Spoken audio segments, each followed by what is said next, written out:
পুকুর থেকে কাঁচামরিচ চাই নিয়ে আসি, সেই শাকটা ভাজি করছি। এই দেখো হাসানের আম্মু কি করতেছো তুমি? এই যে লবণ নিয়ে আসছিলে, এই লবণটা হচ্ছে এখন ঢালি রাখার জন্য করতেছি, ঢালবো তো পলিথিনে রয়েছে, যদি আবার পানি উঠে যায়। এই যে বাজারে ব্যাগ ধরো। তোমাকে বাজার আনতে বলেছিলাম, বাজার নিয়ে আসছো? কি বাজার নিয়ে আসছো গো? আচ্ছা, এখানে আলু, এই যে কাঁচামরিচ আর পুঁই শাক আর হচ্ছে উস্তি নিয়ে আইসা, প্রিয় খাবার। বাজারের যে দাম, এই উস্তি হচ্ছে 60 টাকা কেজি। আলু আর পুঁয়ের শাক এই দুইটা জিনিসের দামই কম, এই জন্য পুঁয়ের শাক নিয়ে আসছি। কালকে সকালবেলা তুমি পুঁয়ের শাক ভাজি করবা। ভাজি করবো? হ্যাঁ, ভাজি করবা। তাছাড়া কি করবা পুঁয়ের শাক দিয়ে? খালি পুঁয়ের শাক? কেন, ঝোল করলে হবে না? না গেটগেটি করলে, লাবড়া? হ্যাঁ, লাবড়া করলেও ভালো লাগবে, ভাজিও ভালো লাগে পুঁয়ের শাক, এই জন্য বললাম যে ভাজি করো। তো রাত্রে তুমি কি রান্না করছো আজকে?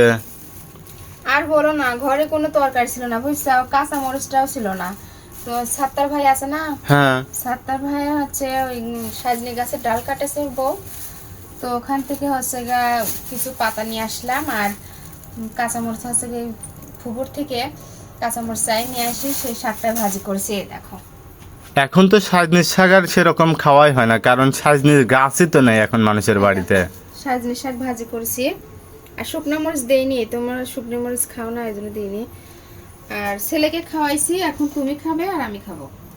আর সাজনির শাক ভাজি কিন্তু অনেক ভালো লাগে খেতে। আজকে ভাজিটা কিন্তু অনেক সুন্দর হয়েছে, তো টাটকাটা ভাজিছি তো সেজন্য। আর সাজনির শাক খাওয়া নাকি শরীরের পক্ষে হচ্ছে অনেক উপকারিতা আর কি। সাজনির শাকের মধ্যে অনেক ভিটামিন, যাই হোক এগুলো ততটা আমরা জানি না। আর তোমাকে তো ডাক্তার তো সাজের শাক খেতে বলেছে। হ্যাঁ, কারণ সাজনির এটা তো হচ্ছে সার বিষ দেওয়া না, না? না না, এখানে সার বীজ দেওয়া নেই, যেরকম সাজনে কোনো সার বীজ দেওয়া নেই। আর যে পুঁই শাকটা দেখো, মনে হচ্ছে এটা মাঠের পুঁই শাক না? হ্যাঁ, মাঠের পুঁই শাক দেখি তো মোটা হয়েছে, যেটা জাংলার হতো তাহলে কিন্তু এত মোটা হতো না। মোটা হতো না, পাতাগুলো এত মোটা মোটা হয় না, পাতাগুলো সবসময় পাতা হয়, পাতলা হয়, পাতলা হয়, হ্যাঁ, জাংলাটা। জাংলার গুলা। আমার জাংলার পুঁই শাকই বেশি ভালো লাগে। তো আমার ভালোবাসার ভাই ও বোনেরা, আপনারা সবাই যদি আমার পাশে থাকেন, তাহলে আমার স্বামীর চিকিৎসা আর আমার বাচ্চাটাকে নিয়ে 3 মুঠো খাবার আমরা খেতে পারবো।